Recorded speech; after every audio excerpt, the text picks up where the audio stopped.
다크너치와 다크서클 이렇게 되어 있습니다. 요즘 다크서클 있을 일 많으시지 않습니까? 저보다는 뭐 이 기자가 굉장히 많은 것 네, 같습니다. 그래서 저도 다크서클이 내려오는데 네. 사실 다크너츠와 다크서클이라는 키워드를 잡은 이유가 너츠라는 게 팔꿈치로 슬쩍 찌르다 뭐 이런 뜻인데요. 자연스럽게 사람들의 선택을 유도할 수 있도록 한다 이런 의미로 좀 해석이 되고 있습니다. 하지만 다크너츠는 이름처럼 좀 부정적인데 이 너츠를 좀 악용해서 상수를 부리는 그런 행위를 좀 일컫고 있는데요. 최근에 구독 서비스의 다크너츠로 인해서 다크서클 생기시는 분들 많아서 키워드를 이렇게 잡아봤습니다. 그럼 이 기자도 요즘에 다크서클 생기는 게 구독 서비스 때문입니까? 그건 아니고 일이 좀 많습니다. 아 그래요? 네. 직장 상사 괴롭히기라도 하는 네, 모양입니다. 상사가 그렇습니다. 알겠습니다.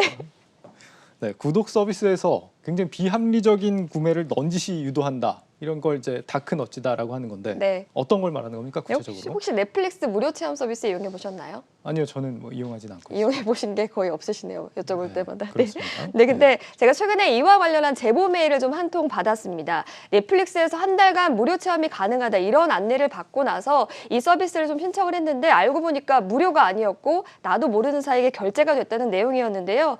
무료 체험은 사실 한 번도 넷플릭스를 이용해 본 적이 없는 사람들을 대상으로 합니다.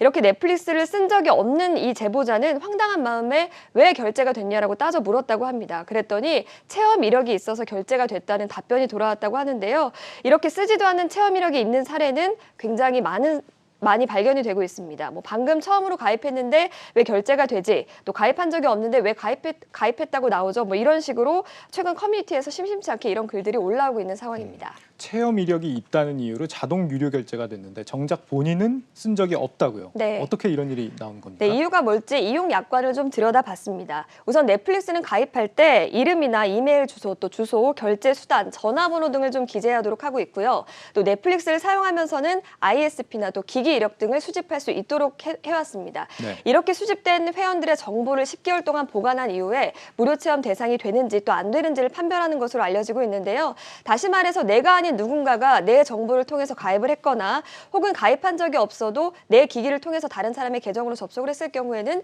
무료 체험 서비스를 이용할 수 없다는 말이 되는 거죠. 여기에 또 이용 약관은 특이한 점이 있었는데요. 가족 구성원 중에 한 명이라도 넷플릭스를 사용하고 있는 경우에는 무료 이용 자격이 주어지지 않는다. 이런 약관 항목들이 좀 있었습니다.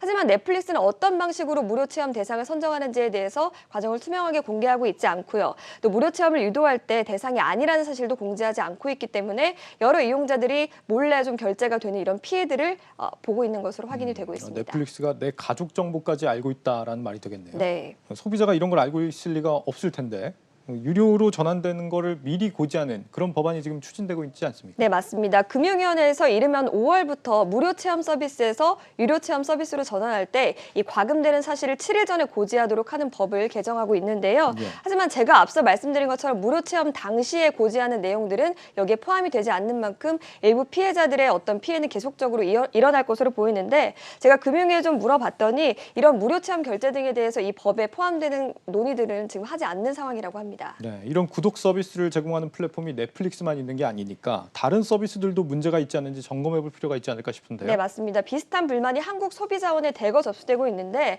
최근 3년간 600건이 넘습니다. 사실 나도 모르게 결제되는 일이 없도록 피해를 막기 위해서는 내 스스로가 결제 내역을 좀 확인하는 습관이 좀 필요합니다. 가입을 하고 나서 이제 전자상거래법에 따르면 콘텐츠를 사용하지 않는 경우에는 7일 이내에 가입 철회가 가능하거든요. 그렇기 때문에 해당 서비스를 제공한 업체에 이런 철회를 요구하시면 될 것 같고요. 또 선량하게 피해를 보신 분들도 있지만 체리피커 하시는 분들도 계시겠죠. 이런 분들은 결제가 될 수 있다는 점도 꼭 알아두시면 좋을 것 같습니다.